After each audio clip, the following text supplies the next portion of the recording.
This is breaking news from the Las Vegas Review-Journal, sponsored by Michael Gaughan's South Point Hotel, Casino, and Spa. Updates to the vehicle-borne improvised explosive device and suicide at the Trump Hotel. We have uncovered additional documents and information we feel it is important to share with you all. I will reiterate again, however, to you that with this new information comes more questions than answers. I will not provide an opinion on what the documents mean, nor will we release information or documents that have not been completely verified by our joint investigators. As I said, the joint investigation, again, is being conducted by LVMPD, the FBI, and the ATF, and we've been working this thing around the clock since it happened. In regards to some of the developments, I want to talk to you just a little bit about the fact that on the cell phone of our suspect, we discovered a much larger 6-page, what we're describing as a manifesto. This is in addition to the previously released 2 letters and the email that was sent to the mentioned podcast host. On this particular 6-page document, there is material that we still have not been able to work completely through with our federal partners and the Department of Defense, and some of that material may be classified. So we will not be releasing that document yet in its entirety. You will see some excerpts from that document here in just a few moments. New evidence has also emerged that this death was a suicide and that a V-bid or a car bomb was used in the incident. We'll talk a little bit about that. Of particular note, we also have clear evidence in this case now that the suspect used ChatGPT, artificial intelligence, to help plan his attack. I'd also like to note that in these documents you will see that the suspect believed he was being followed all the way from Colorado. And I want to make it clear that our suspect in this case has never had a criminal history, nor was he on the radar of the FBI or the LVMPD prior to this bombing. For some of the significant updates, I'm going to turn this over to Assistant Sheriff Dory Corrin to go through those processes. Dory? All right, good afternoon. I'm Assistant Sheriff Dory Corrin with the Las Vegas Metropolitan Police Department. I oversee our Homeland Security and Investigative Services Group. As I mentioned last time, that includes our counterterrorism unit, which is one of the key elements working this case. As the sheriff pointed out, we have a few developments, one on the video analysis and the video evidence that we've recovered, the other is on the physical evidence that we've recovered from the vehicle, and finally the digital forensics. So I'll begin with the video analysis. We now have video footage that we're able to confirm that the suspect did prepare and stage for his planned attack. You'll see the suspect here in the video. He'll end up pulling out a can of racing fuel from the back of the vehicle, and then he'll start pouring that racing fuel onto the back where there's contents of explosive materials.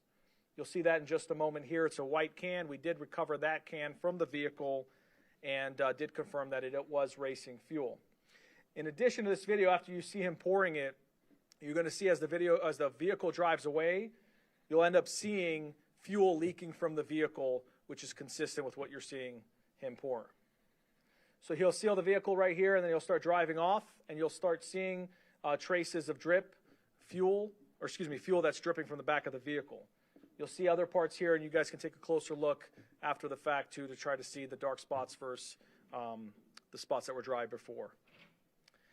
In addition to this video, we also have additional evidence that includes showing that the vehicle was leaking upon his arrival to Trump Towers. So in just a moment here, you'll start seeing right there, you'll see a trail of liquid falling from the back of the vehicle. And you'll see a before and after comparison in just a moment of the valet right before he drives onto the valet area and after, which will show you the fuel leaking from the vehicle. The other thing is there's a video here that we're going to show you that will show that his hands are on the steering wheel as he's driving up to the valet. There was some conversation about whether the vehicle was in self-driving mode. We've already addressed that in terms of the technical data that we collected, but also you can see that his hands are on the steering wheel as he's pulling up. And then finally, we're going to show a video here, and ATF will elaborate on this a little further in their briefing, but of the explosion that occurs. You're going to see frame by frame, you'll see an initial flash prior to the larger explosion. So we'll pause right there. That's the initial flash that happens right before the large explosion. You're going to see a still in a moment. Right there's the initial flash. And then following that is the large explosion. The other thing that you're seeing circled in red there is, we believe, fumes from all of the racing fuel that was poured inside the vehicle and on the back. It ignited first, which is consistent with the briefing that you're going to get from the ATF on how the actual explosive materials were ignited. The next area I want to talk about briefly is the physical evidence recovered from the vehicle. There were 3 cart casings, .50 caliber expended cart casings that were recovered. You can see images from the forensics there. What's very important about these cart casings in terms of what happened in that vehicle, 2 of the cart casings had primers that were burned out due to the intense heat. This is consistent with the type of explosion that we believe occurred, and again, ATF will expand a little bit more on that. However, 1 of the 3 cart casings, as you can see, shows that the primer was punched, which basically means that it was shot through a gun, which is consistent with what we believe happened, that he ended up using the firearm to commit suicide. In addition to that, just want to revisit the firearm damage. There were 2 firearms that were recovered, the AR pistol and the Desert Eagle handgun. On the AR pistol, we found that it was inoperable, so we were limited on the ballistics analysis that can be done. However, we did find that there was a damaged cartridge inside the AR pistol that looks like it was damaged from the intense heat, which would have caused the round to go off, but it was not fired by the gun. Secondly, the Desert Eagle handgun, when we did the forensic analysis on that, we did find that there was 1 unfired cartridge inside of the firearm, which is consistent with the firearm having been discharged and the reload happening, putting another bullet into the chamber. The other area, just very quickly on the explosives, our lab did do some tests and they did confirm the presence of ammonium nitrate and aluminum. Our financial records, his journal entries, a variety of other things confirm that he did purchase what he believed was tannerite, but it was a different form of exploding targets that has has ammonium nitrate and aluminum in it, which is one of the explosive materials that he had. Transition over to the digital forensics. We had briefly mentioned that there was a note in his phone that was titled surveillance log or surveil log, and it was more of a journal of activities. It did point out people he thought were following him at various instances. We will work on trying to get as much of that information out as possible, but just so you can kind of have an idea here, there's kind of a little bit of a summary. So, for example, on December 27th, you can see he talks about purchasing the firearms, in particular the Desert Eagle and the AR pistol. On December 28th, the following day, just an excerpt for you, he talks about picking up the Cybertruck as a rental and purchasing exploding targets. On December 29th, he talks about purchasing camping gear as well as white gas, which we believe is the fuel. On December 31st, he talks about reaching a decision point, and he talks about committing to the Grand Canyon, that he plans on conducting surveillance at the glass walkway and identifying a launch route. The sheriff had mentioned this earlier. We wanted to be able to provide additional details to you on that topic. Continuing on the digital forensics, well, actually, I will just reference that. When he talks about the Grand Canyon, that was on December 31st. We don't know exactly why he changed his plans from going to the Grand Canyon to potentially launch off of that glass skywalk, and why he chose Trump Towers. We're still looking at that. But ultimately, as we all know with what happened, there was a change in plans, and he showed up here at the Trump Towers on the following day on January 1st. Now, moving on to that 6-page manifesto that the sheriff talked about. This document was found as part of the digital forensic analysis of his phone. There's a variance of grievances and a constant evolution of his plans or intents of what he wanted to do. There's mentions of political and social and cultural issues to include criticism of the current administration. He also does write in there that he was super high on weed and drinking, which we are still working to confirm. And then he discusses the Cybertruck being used as a vehicle-borne improvised explosive device. He also says that he has graphic encounters from his military experience that replay in his head over and over, and that now he feels like he's a shell of a human being with nothing to live for. This is important not only because it points out the suicidal component, but it also talks about the mental health that he was dealing with, mental health issues that he was dealing with. Just continuing on that manifesto, a few other excerpts for now is he discusses the concerns about the withdrawal from Afghanistan and losing his teammates, which again builds upon that potential PTSD that we're referring to. He does transition at some point and talks about being concerned of the media labeling him as a terrorist and that he had no intent on killing anyone else aside from himself. But finally, one of the last points in there, because this is constant flow back and forth of different thoughts, he does talk about his intent to make this as public as possible and that he is loaded up on boom and quotations and fireworks for New Year's. Moving on to another part of the digital forensics, the sheriff talked about how the suspect in this case used ChatGPT to plan out his attack. You're going to see a few of the entries that he posted.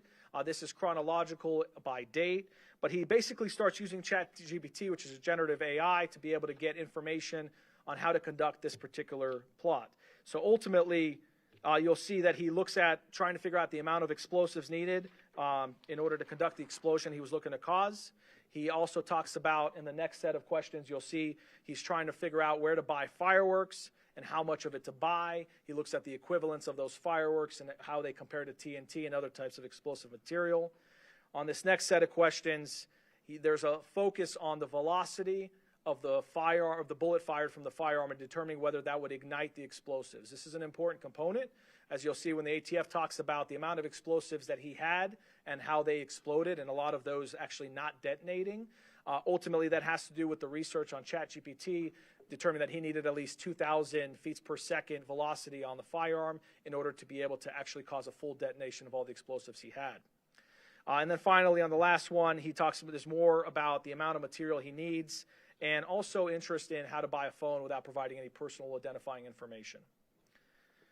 And then finally here, just on the last piece on the digital forensics, we talked a little bit about the data recovered from the Tesla. There were 3 devices recovered. Originally, we were talking about the SDMI chip and the thumb drive. Technically, there are 3 components in there that we're able to try to analyze forensically. The SDMI chip only contains mechanical data, does not contain videos. That we did look at, and Tesla is proprietary to Tesla. They are helping us try to recover any kind of technical information about the vehicle at the time of the explosion. The USB drive is where videos are stored. That was damaged. We were able to pull partial videos, which we talked about, and we showed you the video from Kingman, Arizona. And then there's the restraint control model, which is very common to a lot of vehicles, where you have a mechanism in there to be able to record crash data. We did recover that. As of now, we don't have any valuable information from it because it did not trigger a crash. But most importantly, there's been conversation about in-cabin video and why don't we have video that shows exactly what happened inside the vehicle. As described to us from Tesla, the in-cabin video only records when you're in full self-driving mode, and it does not save that data. So it actually is just a live recording that basically happens to alarm the driver if they're falling asleep or something like that while it's in full self-driving mode. We know through the forensic analysis and through the work with Tesla that the vehicle was not in self-driving mode, so this feature would not have been activated, which is why we don't have video footage of the in-cabin activity. With that said, I'd like to transition to our partners. Both the FBI and ATF have been instrumental, and as the sheriff pointed out, it's been a collaborative effort that also expands to a variety of other partners who have helped us along the way. I'll turn it over to ATF Assistant Special Agent Kenny Cooper to go into the explosives.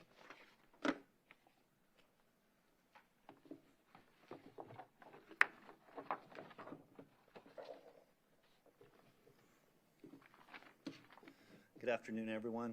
My name is Kenny Cooper. I'm an Assistant Special Agent in charge at ATF San Francisco Field Division.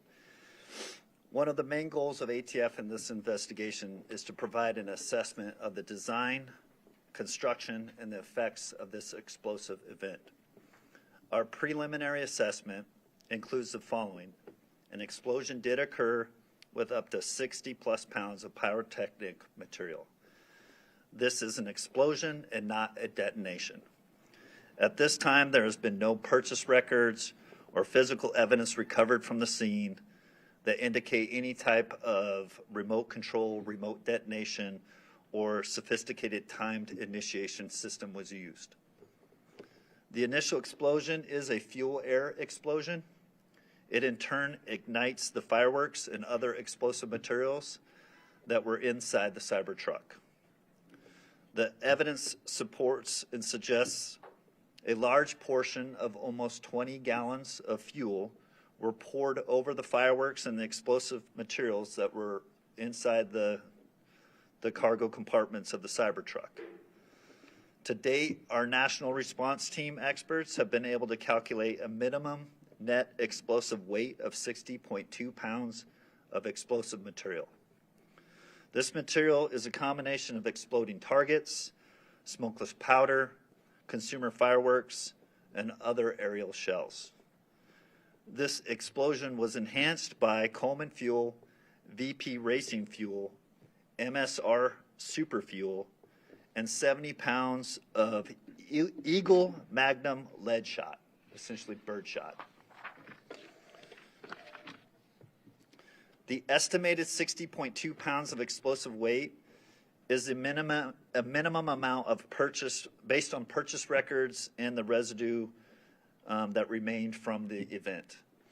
That true total could be much higher. In fact, we still have investigative leads as far as the purchase material that once we have those calculations will change. The initiating flame to these explosives could have been from several possible sources and cannot be confirmed or eliminated at this point of this investigation. Due to the near simultaneous fatal gunshot, fatal gunshot, and device initiation, it is possible that the muzzle flash alone was an initiation source to the fuel air explosion. Other possibilities that cannot be ruled out and could include something as simple as the suspect lighting a flame source just prior to pulling the trigger of the semi-automatic pistol. Also, there's remnants and evidence that there was hobby fuse strung basically from the front of the compartment to the rear. That hobby fuse the way that we found it, could absolutely be an ignition source to the fuel air explosion. And the third possibility that we're not ruling out, and we have to continue to work with Tesla in the forensic download of the information from the vehicle, is a potential of an electrical short within the vehicle. And that electrical short could result in the ignition of the flammable vapors. This was kind of covered really well before, but just to draw some attention to the video evidence, if you can go to like the very first frame, you just had it right there.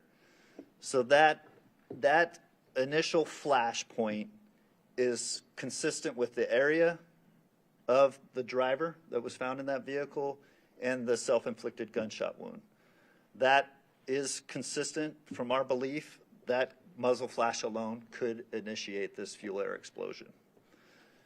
And then this view is a little bit forward. That's initially the second frame as we progress through that.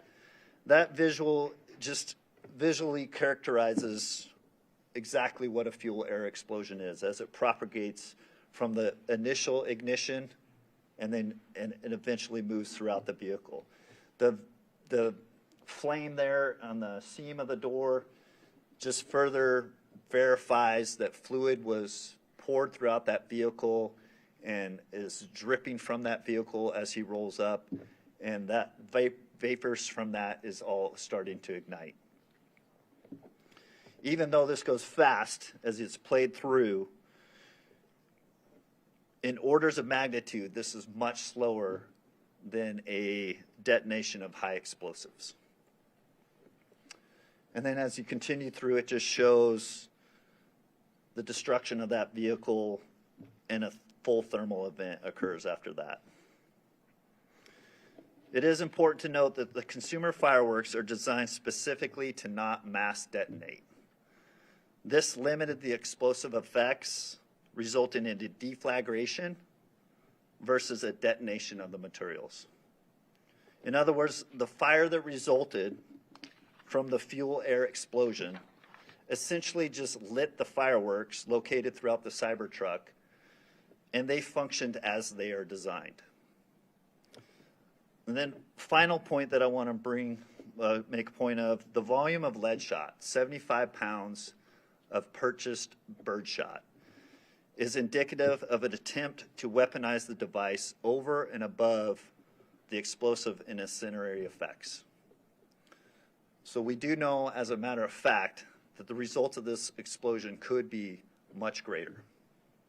Is there any other points you wanted me to cover, Sheriff? Thank you.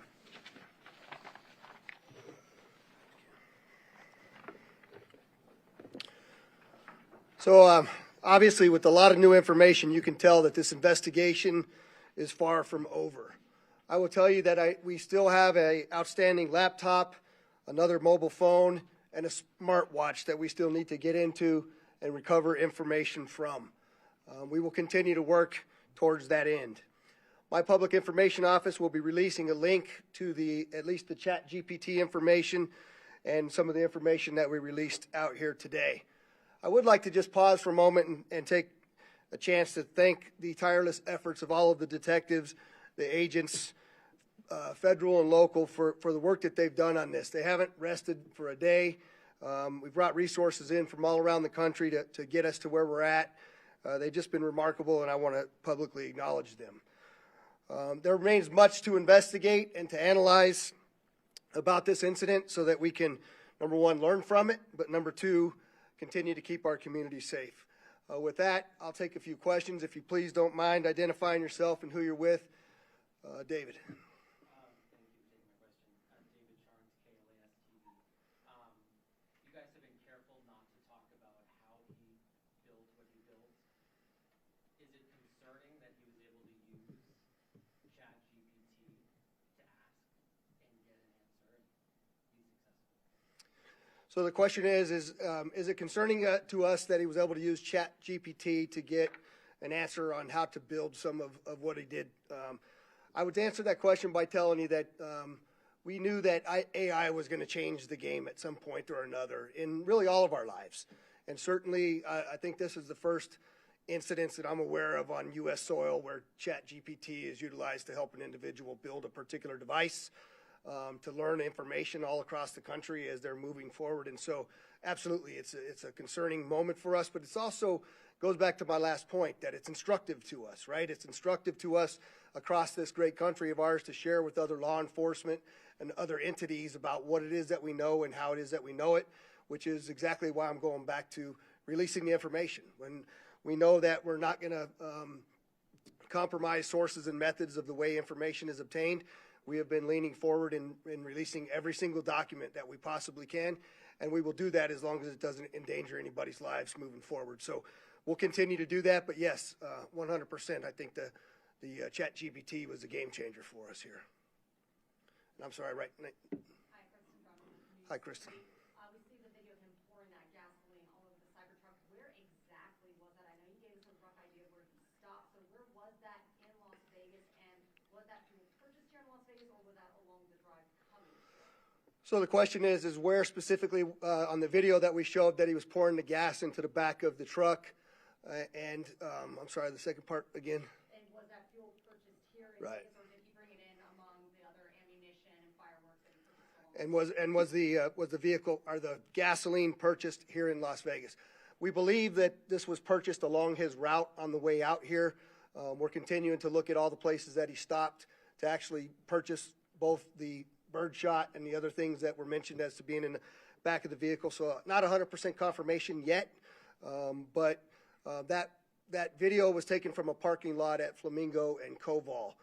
It took us a little while to get to the video to be able to zoom in on where it was at, but our digital forensics lab was able to actually get to that video, enhance it enough so that we could see specifically what was going on. We knew we possibly had that, but it just took a while for us to get to where we're at. And did any witnesses see him pouring that gasoline on the truck there? We don't have any of that. Yeah, the question was, do we have any witnesses that actually saw him pouring the gasoline? I can tell you could see he's in the corner there. We have not yet found anybody in the community that witnessed the pouring of that fuel into the Cybertruck, but if there's anybody that out there saw that, please contact us. We do need that information. With the Review Journal, is there a scenario in which this is considered a terrorist attack or attempt So what the question is, do we consider this a terrorist attack or an attempted terrorist attack?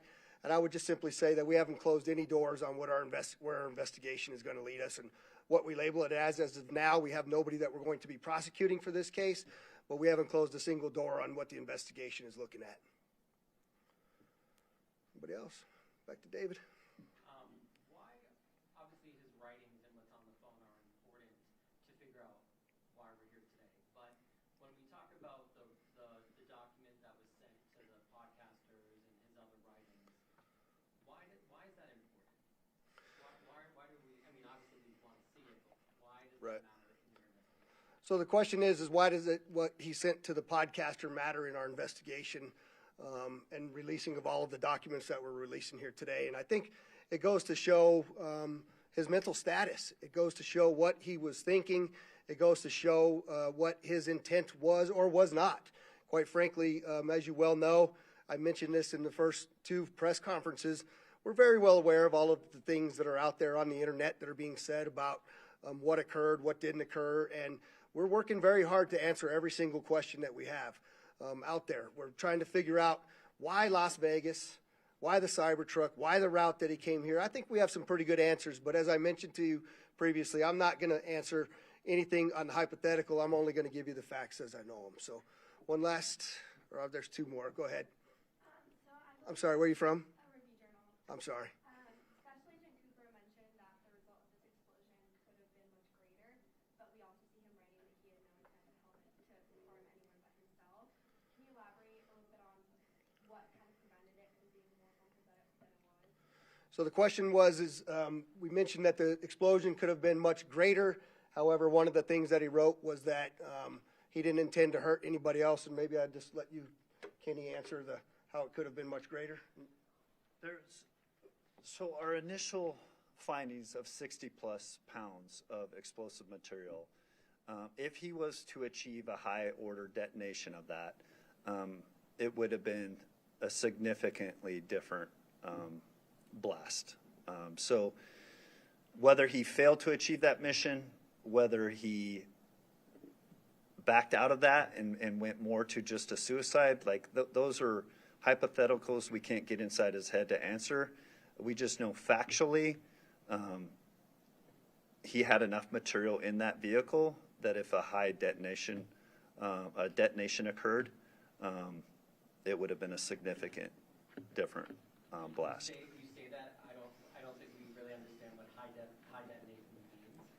So when you talk about that, you mean like it had been hooked up. We don't know how bombs work. So what does that mean?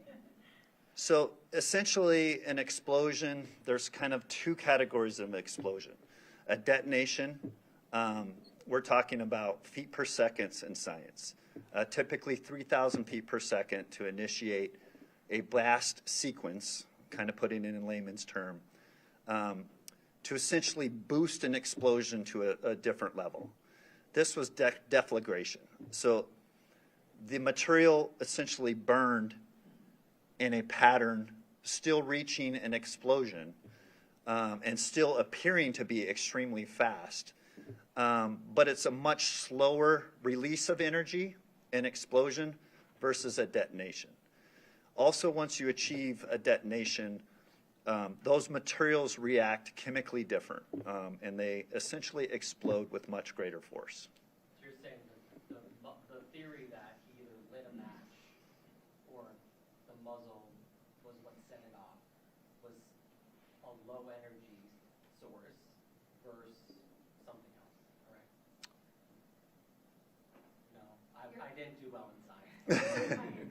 You're basically saying that there wasn't anything, there wasn't a remote, there wasn't anything that quote unquote detonated it. It just happened to go off and you were figuring out how it went off, whether it was the gun that ignited it, right, from the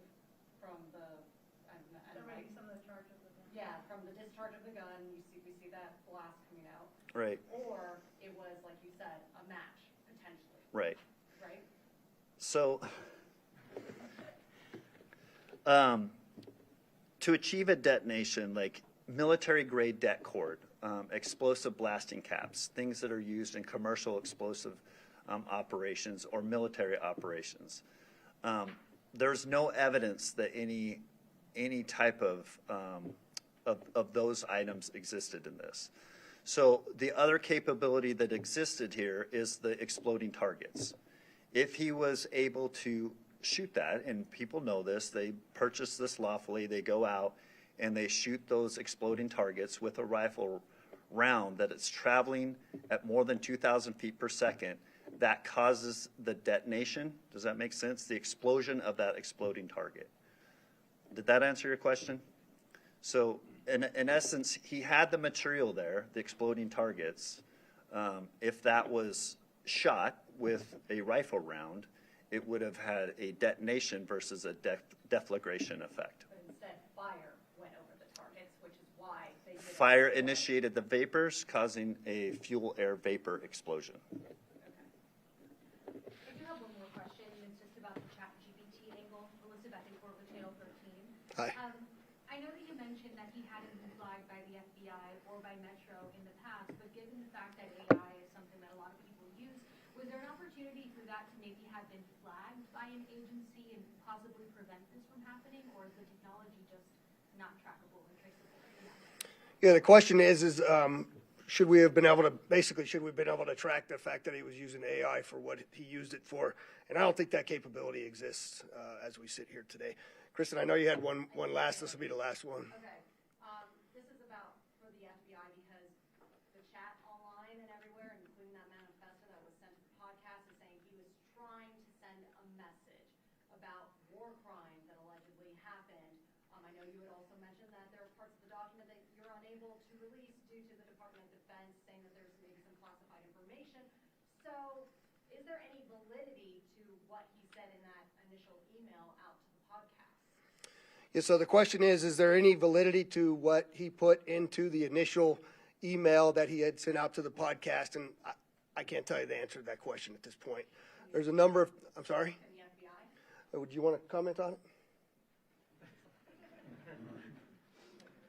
Spencer Evans, Special Agent in charge of the FBI's Las Vegas division. In terms of a question about the validity of what Leibelsberger put out to the public, either in the two-page manifesto or additional documentation we're discovering, we're not speaking to the content. I can say, as Sheriff Corrin described and others, it runs the gamut. I mean, he's talking about feeling that he was, surveilled, guilt.